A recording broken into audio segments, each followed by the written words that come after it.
পরোটার নাম শুনলেই আসলে ক্ষুধা লেগে যায়, তবে সেটা যদি হয় আলু পরোটা তাহলে তো কথাই নেই। অনেক ধরনের পরোটার মধ্যে আমার খুব পছন্দের একটা পরোটা হচ্ছে আলু পরোটা। নিশ্চয়ই ইতিমধ্যে বুঝে গেছেন যে আজকের রেসিপি হচ্ছে আলু পরোটার। তাহলে চলুন বানানো শুরু করে দিই। পরোটার জন্য আমি প্রথমেই ডো তৈরি করে নিব। এজন্য একটা বোলে আমি 1.5 কাপ নিয়ে নিয়েছি ময়দা। এর সাথে আমি হাফ চা চামচ নিলাম লবণ আর 2 চা চামচ নিব তেল। নর্মাল যে রান্নার তেলটা আছে সেটাই আমি এখানে ইউজ করেছি।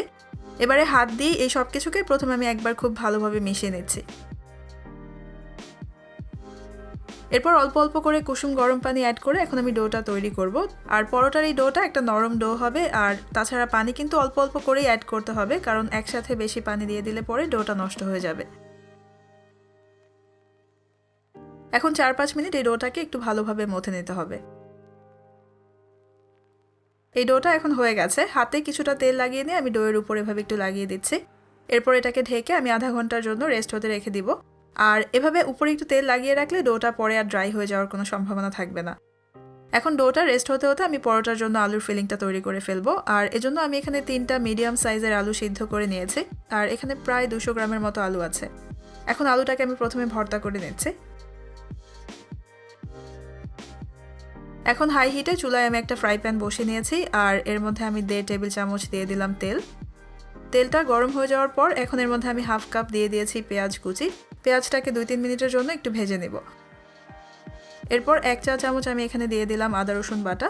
আর 3টা দিয়ে দিলাম এরকম কুচি করে নেওয়া কাঁচামরিচ। এবার এগুলোকে পেঁয়াজের সাথে 2-3 মিনিট আবার ভেজে নেব।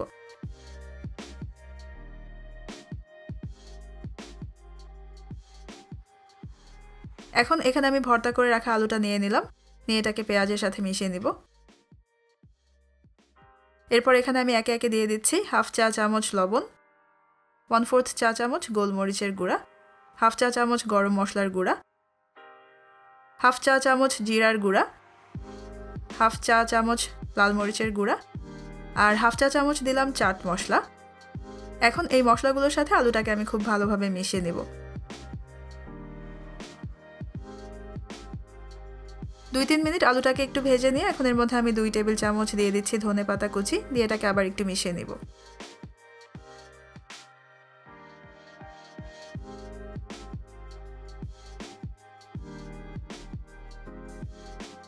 পরোটার জন্য আলুর এই পুর এখন রেডি হয়ে গেছে। এটাকে আমি একটা প্লেটে নামিয়ে নিয়েছি। আর এদিকে আমার ডোটাও রেস্ট করা হয়ে গেছে। এটাকে এখন আমি সমান 5 ভাগে ভাগ করে নিচ্ছি।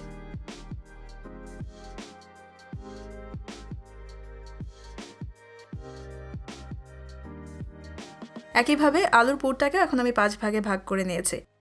এবারে প্রথমে একটা ডো হাতে নিয়ে এটাকে আমি এভাবে একটু চেপে নিচ্ছি, ঠিক যেমনটা আপনারা এখানে দেখতে পাচ্ছেন। এরপর এটাকে মাঝখান থেকে চেপে নিয়ে তারপর আমি সাইডগুলোকে এভাবে একটু চেপে চেপে ছড়িয়ে নিচ্ছি। আর এটাকে আমি ঠিক এতটুকুই বড় করব। তবে আপনারা যদি এটা হাত দিয়ে করতে না চান সেক্ষেত্রে রুটিটাকে এরকম ছোট করে বেলে নিলেও চলবে, তাতেও কোনো সমস্যা নেই। এখন আলুর পুরটাকে মাঝখানে বসিয়ে আমি এটাকে ঠিক এভাবে করে মুড়িয়ে নিচ্ছি।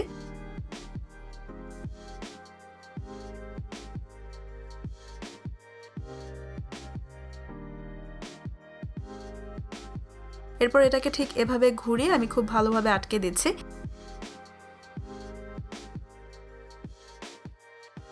তারপর এটাকে একটু এভাবে চেপে নিয়ে এটাকে আমি আবার একটু গোল করে নিচ্ছি।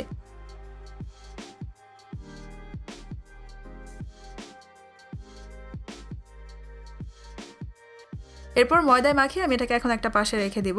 আর সবগুলোতেই আমি ঠিক একইভাবে এখন পুর ভরে নেব। এবারে পুর ভরা পরোটার একটা ডো নিয়ে এর উপর আবার আমি সামান্য একটু ময়দা ছিটিয়ে নিচ্ছি। আর বেলে নেওয়ার আগে এটাকে হাত দিয়ে এভাবে একটু চেপে চেপে কিছুটা ছড়িয়ে নিতে হবে। এবার একটু সাবধানে আমি এটাকে বেলে নিব। আর সাবধানে বলতে খুব বেশি জোরে চেপে এটাকে বেলা যাবে না, তাহলে ভেতরের পুরটা বের হয়ে চলে আসবে। আর শুরুতেই একদম মাঝখান থেকে না বেলে প্রথমে সাইডগুলোকে এভাবে একটু ঘুরিয়ে ঘুরিয়ে বেলে নিতে হবে, তারপর মাঝখানে বেলতে হবে।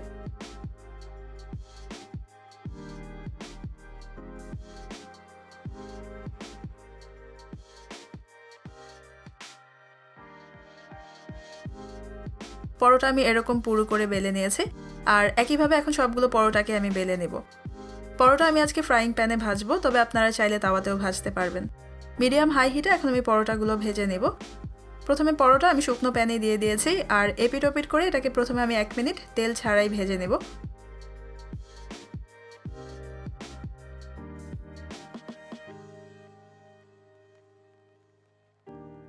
এক মিনিট ভেজে নেওয়ার পর এখন পরোটার উপর আমি 1 চা চামচ তেল দিয়ে দিচ্ছি। এরপর চামচ দিয়ে তেলটাকে আমি পরোটার গায়ে এভাবে একটু ছড়িয়ে দিচ্ছি। আর তেল দেওয়ার সাথে সাথে আমি পরোটাটাকে এখন উল্টে নিয়েছি। এরপর এপাশ থেকেও আবার 1 চা চামচ তেল দিয়ে দিচ্ছি। এখন ওপাশটাকে কিছুক্ষণ ভেজে নিয়ে আমি এটাকে আবার উল্টে দিয়েছি। আরও 2-1 বার উল্টে পাল্টে আমি এখন পরোটা ভেজে নিয়েছি। ব্যাস ভাজা হয়ে গেছে আমার আলু পরোটা। পরোটা ভাজার সময় একটা বিষয় খেয়াল রাখবেন, সেটা হচ্ছে পরোটা কখনোই কম আঁচে ভাজা যাবে না, তাহলে পরোটাটা শক্ত হয়ে যাবে। চেষ্টা করবেন মাঝারি থেকেও বেশি আঁচে পরোটাটাকে ভেজে নিতে। আলু পরোটা আপনারা চাইলে এমনিতেও খেতে পারবেন, আবার চাইলে যে কোনো ধরনের মাংসের কারির সাথেও সার্ভ করা যাবে। বাসায় রেসিপিটা ট্রাই করলে আমাকে জানাবেন কেমন হলো। আর আজকের ভিডিও দেখার জন্য আপনাদের সবাইকে অনেক ধন্যবাদ। সবাই খুব ভালো থাকবেন। আল্লাহ হাফেজ।